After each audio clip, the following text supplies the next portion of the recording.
Returning কর্মকর্তাদের কর্তৃক চূড়ান্ত প্রার্থী তালিকা প্রকাশ ও প্রতীক বরাদ্দ চলছে। বিস্তারিত জানাতে নির্বাচন কমিশন ভবন থেকে যুক্ত হচ্ছেন সহকর্মী মাহফুজা মুসলেহি।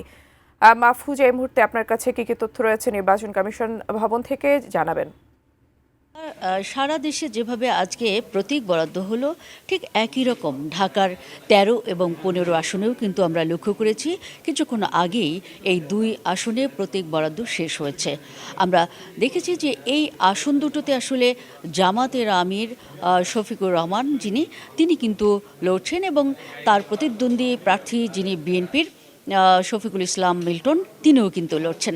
ভোটের মাঠে এই হেভিওয়েট দুজনের কিন্তু প্রতীক বরাদ্দ আমরা দেখেছি যে ঢাকা ১৫ আসন থেকে দেয়া হয়েছে এবং জামাতের আমির শফিকুর রহমানের যে দল জামাত ইসলামের যে দাঁড়িপাল্লা প্রতীক সেটি কিন্তু তাকে দেয়া হয়েছে এবং বিএনপির যেই প্রার্থী রয়েছেন শফিকুল ইসলাম তাকে কিন্তু তার দলের নিজস্ব প্রতীক ধানের শীষ প্রতীক বরাদ্দ করা হয়েছে।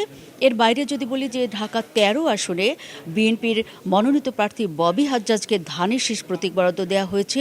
পাশাপাশি আমরা দেখেছি যে খেলাফত মজলিসের প্রধান যিনি মামুনুল হককে কিন্তু তার দলের প্রতীক রিকশা দেওয়া হয়েছে। একই সঙ্গে আমরা লক্ষ্য করেছি এই আসনে দুজন স্বতন্ত্র প্রার্থী যাদেরকে কলস এবং কলম মার্কাও দেওয়া হয়েছে।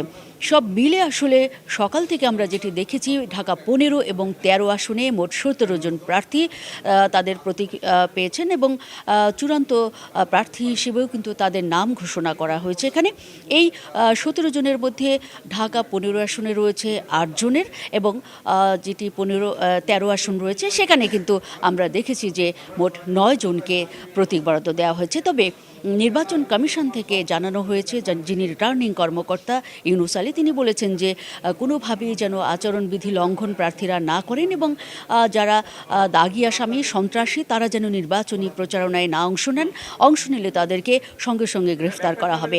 একই সঙ্গে এই জোনে আইনশৃঙ্খলা বাহিনীর সেনাবাহিনী বা পুলিশের যারা রয়েছেন সেসব কর্মকর্তাও কিন্তু হুঁশিয়ারি জানিয়েছেন এবং বলেছেন যে কোনোভাবেই কোনো দলের প্রতি তারা ভোটের মাঠে পক্ষপাত করবেন না।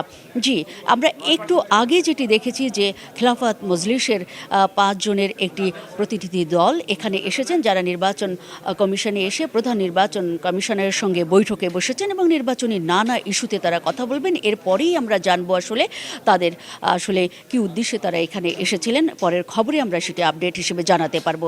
জি টুম্পা, এই ছিল আগারগাঁওয়ের নির্বাচন ভবনে আমার কাছে সবশেষ পরিস্থিতির খবর।